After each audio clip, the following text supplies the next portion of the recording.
Hi everyone, and welcome back to the channel.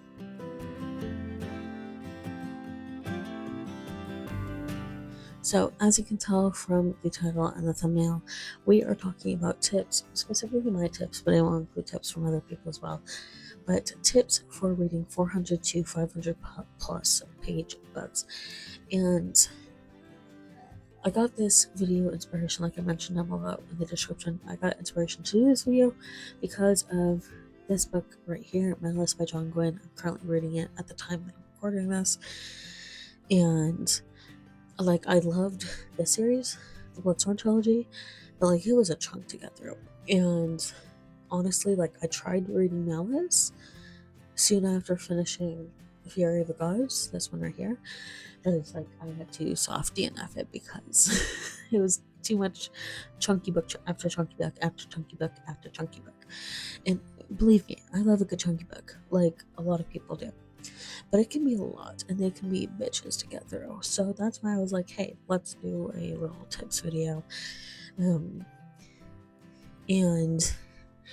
if you've made, this is kind of early on for this, but if you've made it this far in the video, let me know what your favorite chunky book down below. Sorry, I had to step away again, and my alarm turned on. So if you've made it this far in the video, let me know down below in the comments what your favorite chunky book is. But with all of that said, let's get into this video specifically. So I have it sectioned out into two parts because, like I mentioned, I have my own tips and then I have some other tips from other people. And then I also have a Reddit thread linked down below in the description with more tips. A lot of them did end up overlapping with the tips I gave or I'm about to give, and then the tips that I got from other people. But just whatever you can do to make it enjoyable, that's what matters at the end of the day for getting through a chunky book. Which actually, phrasing it that way or not phrasing it that way will be one of the tips down below in the others section from other people section. So for my tip specifically, first and foremost is have a definite time of when you read. And I do have a variation of this tip later, but what I mean by this one specifically is having a set time that can be at breakfast or on your lunch break or at dinner or in the morning while you're getting ready for the day or in the evening while you're getting ready for bed or while you're doing self-care routine or while you're doing chores around the house. Have a set time for when you'll read. And it doesn't have to be exact. It doesn't have to be an everyday thing, but let's say you do laundry every Saturday. And you say I'm going to listen to the audiobook of XYZ chunky book, then every Saturday you're going to be getting through a little bit more of that because you'll be listening to it as an audiobook while doing laundry. So it's something like that, or let's say you do it every morning while you're doing your get ready routine for the day, and that might not be a long amount of time, and you may only get through 15 minutes of the audiobook, but you're still getting through 15 minutes of the audiobook, and every day that'll add up. It'll go from 15 to 30 to 45 to an hour and so on until you finish the book. So have a more set time for when you'll actually read.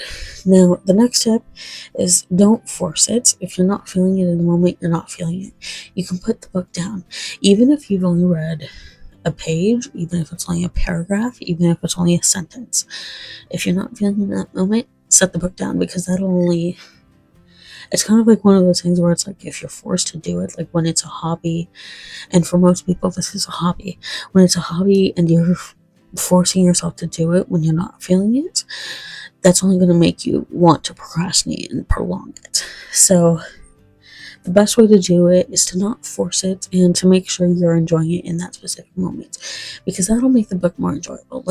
This series, I loved it, and it was a bitch to get through because it was 3 550 plus page books. I think they were closer to 600, but I tried this one, and granted I tried it a couple months after I finished the third book, like I said, but because I just come off of a 550 plus page book and I was going into another one relatively speaking soon after, it was I just was not feeling it, so I soft DNF'd it, but I'm reading it again now. in a place where I am enjoying it more.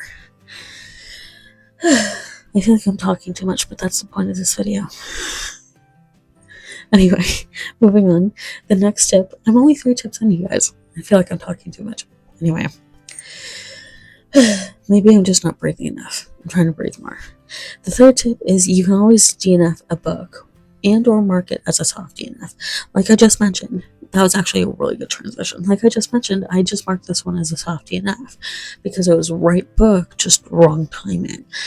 And I like DNFing is something I've talked about a lot on my channel, especially recently, because something I've talked about, this all connects. Something I've talked about is I want to try to have my bookshelves, because especially recently, this is my only bookshelf, and I'm trying to have the books on my bookshelf be representative of my tastes and what I've enjoyed within the past 5 or so years, roughly, give or take.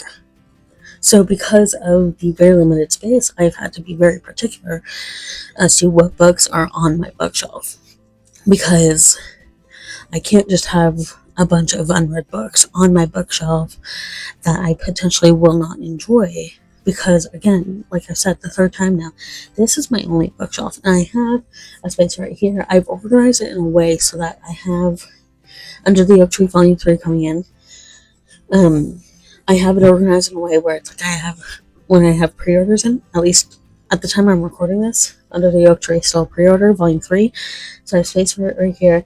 I had space for Magic Knight Rareth Part 2 Volume 3, but I am focusing on authors and series and books that I am enjoying, and any books that I'm not enjoying, I try to donate, gift, or try to sell at a lower price. And that's something I've talked about on my channel before. If I can find the video, I'll link it down below, but I have talked about, like, maybe it wasn't one specific video, but I have talked, or maybe it was on TikTok, I don't remember, but I know I've talked about reselling books. And usually, the rule of thumb that I've seen and that I've applied to myself for reselling books is, at the very most, you sell it at market price. Whatever price is on the cover or whatever price you paid for it, that's the price you list it for. You don't list it for more. Now, I understand the want to make a profit and to make a little bit of a profit margin. I understand that. But at least in terms of books and other artworks, but in this case, books specifically, the author is not getting money off of your sale. You're not sending the money. You're not necessarily pushing people to their page for them to make more sales. But, yeah, like, they're not making money off of your sale, specifically when you're selling on, like, Mercari or Pingo Books or other reseller apps. So that's why it's like, at the very most, my recommendation, if you are wanting to resell a book, do no more than the market price. So if a book is $15, do not sell it for more than $50. And again, like I said, I understand the want and maybe even potentially the financial need, but again, the author, like, it's a little bit of a gray area, and you're just trying to get a little bit of money. So the rule of thumb is to not sell it for more than market price. But getting back on topic, because I don't have space, like, I'm trying to keep it so that I'm keeping books on my shelves that I'm enjoying. Now, to get fully back on topic, Malice, if I had not been enjoying Malice, like, fully, absolutely not. Like, if I hadn't been enjoying it despite enjoying the series, I would have fully hard DNF'd it and regifted it or donated it or sold it at the most market price. So, and usually the thing is too, one last thing about, like, selling it on Mercari or Pingo Books or even eBay, when you're selling used books, even if they're like new, when you're selling used books on these apps, most people are expecting a lower price. So that's why I'm saying no more than market value. So anyway, to get fully back on topic, you can always DNF, don't force it. You can always DNF it, mark it as a soft DNF, because even if it's a book where it's like, yes, I'm going to enjoy this, like in this case, this author has been on track for me for 3 books, I'm likely to enjoy this one, you can mark it as a soft DNF. Now, I talk about this in my DNF culture video, which I've linked down below in the description. Um, there are two ways you can DNF a book. There's hard DNF, where you absolutely will never return to it and did not like it and are going to try to get rid of it somehow. So that's a hard DNF. Maybe you're not going to try to get rid of it, but the idea of a hard DNF is that you absolutely did not like it. You had to DNF it because you could not go another page into this book. But there's also a soft DNF, which for me, like Malice, where it was right book, wrong time, maybe you're enjoying it, but you're not in the right mindset for it, or you've read too many of the similar books in a row, or too many similar page number books in a row, like this case, or maybe it's just like you wanted to read it closer to a specific season. That's when you can put it down, mark it as a DNF, but mark it as a soft DNF because you want to return to it at a later point. DNFing is possible, and that's something that I will trumpet all across my channel when and where possible, because DNFing is not a bad thing. And I think we're at a point in our society where we really need to choose happiness. And obviously we need to know what's going on in our world and everything that's going on and how corrupt the US government is right now. But we're not going to talk about that. Obviously we need to know all that stuff, but when it comes to hobby related activities, we need to choose happiness and comfort over forcing ourselves to do something that we're not enjoying. Again, hobby related activities, we need to choose comfort and happiness over forcing ourselves to do something we're not enjoying. Hobby related activities, I'll say that a third time. So DNFing is an option. You do not have to finish a book you're not enjoying. And it does, like, at the end of the day, I don't think it matters if it gets better by the end of the book, or if it's a series. It doesn't matter if it gets better later on in the series. If you're not enjoying it in that moment, by the end of the book, I talk about this in the DNF culture video, but if you're not enjoying it in that moment, there is a high likelihood that it's getting better by the end of the book or getting better later in the series will not be worth you not enjoying it in the moment. Unless it turns around really quickly within a chapter. If you're not enjoying the book or the series being later on in the book or series will not be worth it. I can guarantee you that. So with all that said, it is okay to DNF. You can mark it as a soft DNF and just move on with your life. So the next one, again, I'm only at tip 3, you guys. I'm going to try to get through these a little bit quicker. The next one is, don't read it if you're trying to get out of a reading slump or just coming out of a reading slump.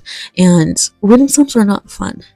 But I can guarantee you, and yes, it might be a book that you're looking forward to, that you're anticipating, that you've been wanting to read for X amount of time. But if you are in a reading slump or just getting out of one, I can guarantee you that 99% of the time, a chunky book will not help you with a reading slump.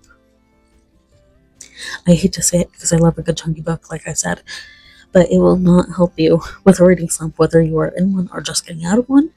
Chunky books take time, and if you are just coming out of a reading slump or anyone, and if you're really strategic about it in regards to your reading slump, it will most likely prolong your reading slump or put you back in one. I hate to say it, but someone had to say it. So don't try to read a chunky book that's 400 to 500. 400 is kind of like the smallest for the chunky books, but so that's why I said, in the title and the thumbnail, that's why I've been saying 400 to 500 plus page books, so that's why I put the range in. Anyway. Okay, so to move on, good reading slump. The next tip is to try multiple formats for the book specifically. So if you're reading it as a physical, try an audiobook or ebook. If you're reading it as an audiobook, try the physical or ebook. If you're trying the ebook, try the physical or audiobook. And that will just kind of help,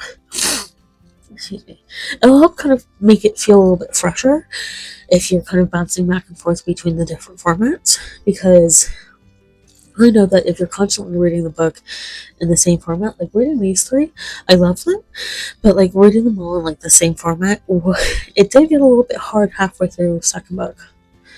But like I did persist through just because the wait for both of these was like way too long.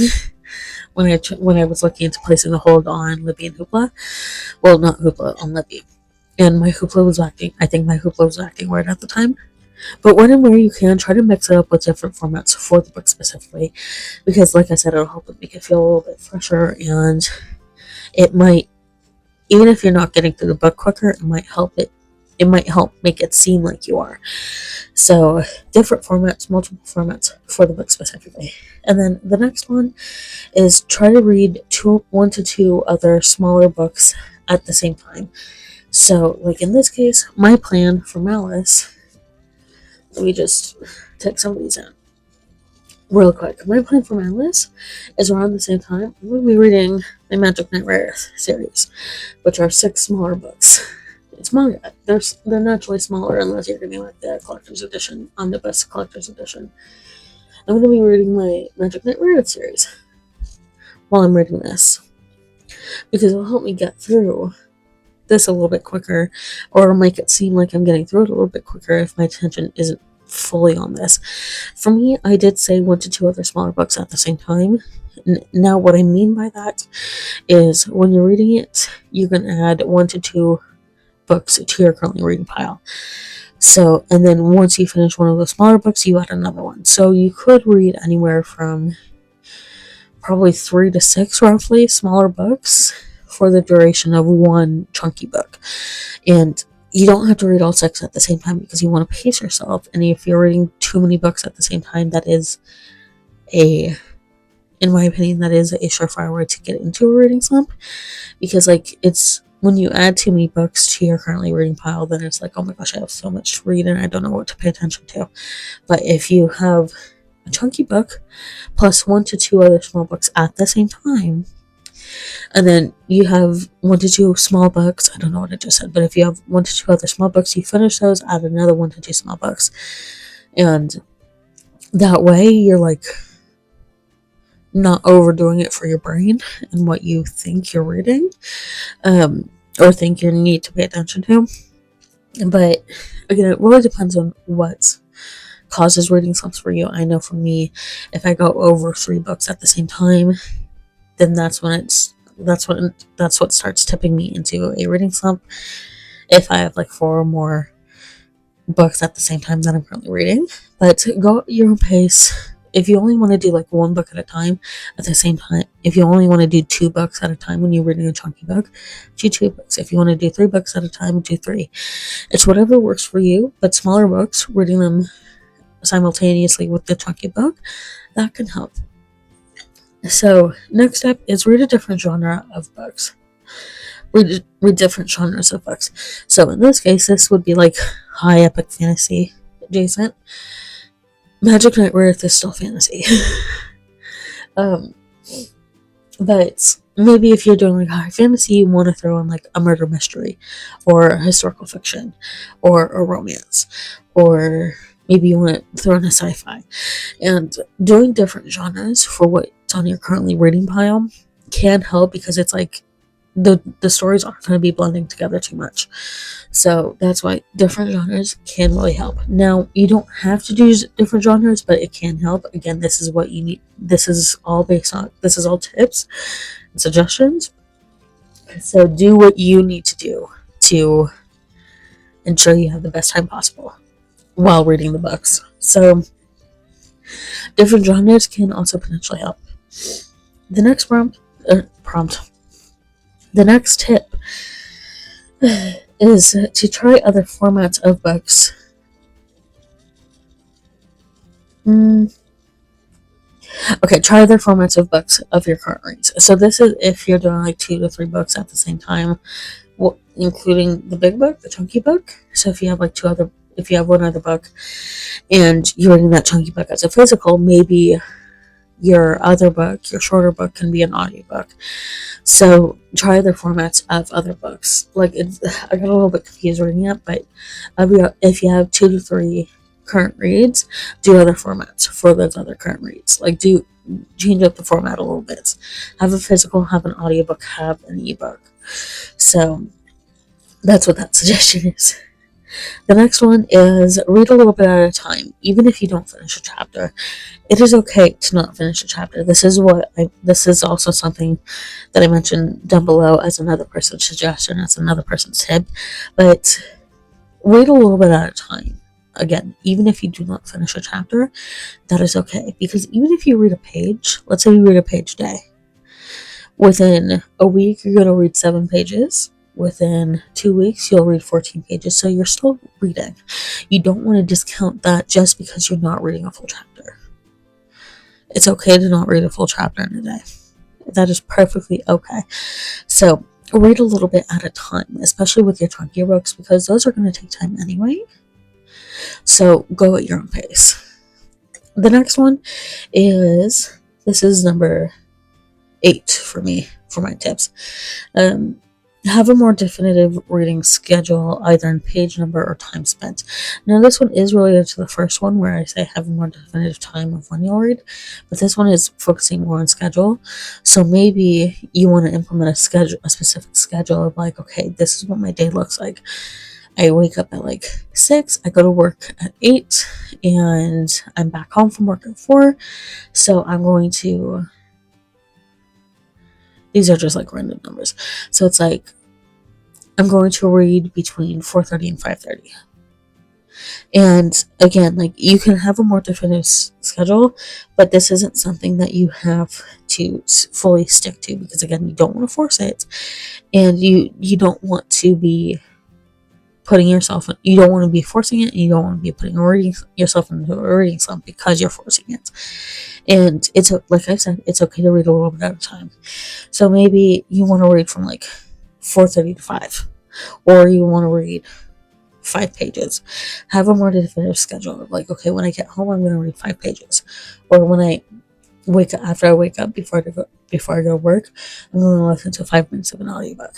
So have a more definitive schedule for reading your chunky books, because that will help you make progress. Because like I said, with reading a little bit at a time, if you're listening to an audiobook for 5 minutes a day, that's like 35 minutes in a week. So it'll add up. Even if it doesn't seem like it in the moment, it'll add up. So tip number 9 for me is to focus on big books from your favorite genres, from your favorite authors, from your top genres, from the top tropes. And a large part of this is, on the one hand, you don't want to turn yourself off from that author or that genre, but at the same time, if you already love the genre, there's a higher likelihood that you're going to like chunky books from said genre. If one of your top genres is fantasy, like it is with me, you're more likely to like bigger chunk fantasy books, and you're going to like bigger chunky sci-fi books. I'm not a big sci-fi book. I'm not a big sci-fi girly. So I'm not a big dystopian girly. So I'm going to enjoy a thicker, chunkier fantasy book, then I'm going to enjoy a thicker, chunkier sci-fi book, or a thicker, chunkier dystopian book. So it's like, it's that kind of thing. To focus on your top genres. Even if you like an author who writes mainly sci-fi or dystopian, even if you like a specific author from that genre, if you don't like the genre as a whole, it's less likely that, and if the author hasn't written chunkier books, it's less likely that you're going to enjoy chunky books from that genre if it's not one of your top genres. So the very last tip, at least for me, is if you're marking it into a reading tracker, try not to use Goodreads, guys, because it's owned by Amazon and we don't like Amazon. But if you're marking it into a reading tracker, think Libby, not Libby. Libby is not a reading tracker. Think Storygraph app, think Fable, I think there's one called Bookly, and I think there's another maybe called Everand. I don't know. But if you're marking it into a reading tracker, if you want to mark the day you start to the day you end, go for it. However, what might help is if you just don't mark it as started, and then you just get through the book, and then once you finish it, you mark the start day as the same day as the end day. And that might seem counterintuitive, but at the same time, if you're reading a chunky book, and you're marking it into the reading tracker app that you use, then it's like you're just going to be constantly saying, oh, I started this book. a month ago. I started it 2 months ago. And it's like, that's going to take some of the enjoyment out of it. And we do not want to take the enjoyment out of reading. So, it might help, like, again, it is perfectly fine to mark it in a reader tracker app if that makes you happy. But if it's a chunky book, it might be better to not mark it until the day you finish it. So, those are my tips. Those are my 10 tips. And then there are 6 tips from other people that I want to go over as well.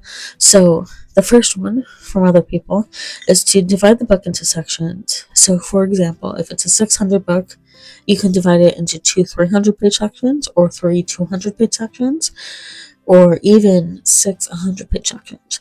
Because once you finish that section, it'll be like, hey, I finished 100 pages, rather than, oh my gosh, this might factor into it, but it's like, hey, I finished 100 pages. I only have 500 more to go. I still finished 100 pages. And then once you get to 200, yeah, I finished 200 pages. I now only have 400 pages to go. So divide it into sections, because then you have like little accomplishments leading up to the big accomplishment of actually finishing the book. So the second tip is don't look at it as something you need to finish. Now, I think I touched a little bit on this earlier. I don't quite remember. But if you're looking at something you need to finish, or that you need to do or complete, that can't, like, so for some people that is something that they enjoy. So if that's something you enjoy, go for it. But if you're like looking at books as something you need to finish or complete, if you're looking at your reading as something you need to finish, then, and that's taking the enjoyment out of it for you, then that is seriously going to take the enjoyment out of reading the chunky book. If you're looking at it like, I need to finish this 600-page book. Ugh. So don't look at it as something you need to finish. Look at it as a journey. Like, hey, I'm going to go on a journey with these characters. I'm going to get to know them as well as I can, and I'm going to learn stuff from their story. Well, maybe not learn stuff from their stories, but I'm going to go on this journey with them, and I'm going to have a really great time. So the next one is don't compare your reading, time frame, what you take from it, etc., to others' experiences with the books. Now, there are definitely some books where you do need to check what you've taken from it, depending on your personal lived experiences, especially like looking at like white people like myself. If I'm reading a book from a black author and they're writing about a black story, then that's something that I would need to kind of check what I've taken from it to make sure I've taken the right things from it. But if just in general, you don't want to compare your reading to how other people are reading, because that will also take the enjoyment out of it. And like I said, it's time frame, what you take from it, again, generally speaking. So you don't want to compare, because that will take enjoyment out of it. The fourth tip is it's okay to stop mid-chapter. This is definitely one that I was talking about earlier, where, like I said, don't force it. Set up a schedule. If you're not feeling it, you're not feeling it. Reading a little bit at a time, like, it's okay to stop mid-chapter, because sometimes things happen, or life happens, or you're just tired and you need to rest. Things happen, life happens, and we need to take care of ourselves. And yes, reading can help with mental health, and it does help with mental health. But if in that moment you're not feeling it, it's okay to stop mid-chapter and be like, okay, I need to pause on this for right now and just go take a nap. I need to go do something self-care. I need to go out on a walk. So it's like, it's okay to stop mid-chapter. Number 5 is set yourself an interest limit. And I really like this one that I saw. I saw it in a few different places. And you can set it as like, if I'm not interested in 25 pages, if I'm not interested in 50 pages. So for that specific book, it can vary from book to book, or you can I personally have my interest limit at 1 chapter. So it's like, for me at least, it's like, it will vary based on book to book, depending on how long the chapter is. But if I'm not interested in the book by 1 chapter in, I'll DNF it. And sometimes I will mark it as a soft DNF if I was sort of interested enough, but maybe want to try it again later. But I wasn't interested in that moment. So it's like, set yourself an interest limit, and if you're not interested in it by that limit, whether it's a page number or a chapter like I do it, or number of minutes spent, like if you spent 5 minutes and you're like, nope, that's okay. It's okay to say nope, and I'm going to DNF it. Set it down if you've hit your interest limits and are not interested. And then sort of the last one, sort of not, but the sixth one from others is don't pay attention to how long it's actually taking you. And this is kind of related to if you're marking it in the reading tracker. But don't pay attention to how long it's taking you because, again, related to the reading tracker and as well as not comparing it to other people's reading experiences. Like, if you're a slower reader, that's perfectly fine. If you take 2 months to finish a book, that's perfectly fine. And comparing will only land you into a reading slump. Because let's go with the example of, let's say you only read a book in 2 months. But one of your best friends read 20 books in 2 months, which is great. But the minute you start comparing your one book in 2 months to their 20 books in 2 months, then that's when it'll be like, oh my gosh, I need it. And then that spiral will potentially land you in a reading slump because it's like, oh, I'm not reading 20 books. I must be doing something wrong. No, you're not doing anything wrong. So don't compare because at the end of the day, we're supposed to enjoy reading, and comparing is not part of the enjoyment. Comparing your reading journey to other people's reading journeys is not enjoyment. So the very last tip, which was one that I've done, it was one that I was going to include, but it's one that I saw in a lot of other places, and I had quite a few people recommend, so I did it as like an overarching final tip, and that is to just read. And this is obvious because, like, yeah, I want to read the chunky book, so yeah, I just need to read. But if you're reading, you'll eventually get through that 400 to 500 page plus. You'll eventually get through that 400 to 500 plus page book if you read. And again, like, you don't, again, not comparing, read a little bit at a time, not forcing it, like a combination of all the tips, you'll find your perfect little niche for how to read a chunky book. And honestly, at the end of the day, that's what matters because reading is supposed to be fun. Like I've said quite a few times in this video, reading is supposed to be fun. It's supposed to be therapeutic. It's supposed to be helpful. And if it's not, if reading is not fun in that specific moment with that specific book, you need to set that book down. So, with all of that said, if you've made it this far in the video, it is a longer video. My feet kind of hurt, but we're okay. If you've made it this far in the video, let me know down below in the description or in the comments if you have any other tips. If you agree, if you disagree, let me know down below in the comments if you made it this far. So with all that said, thank you all for watching, and I will see you all in my next video.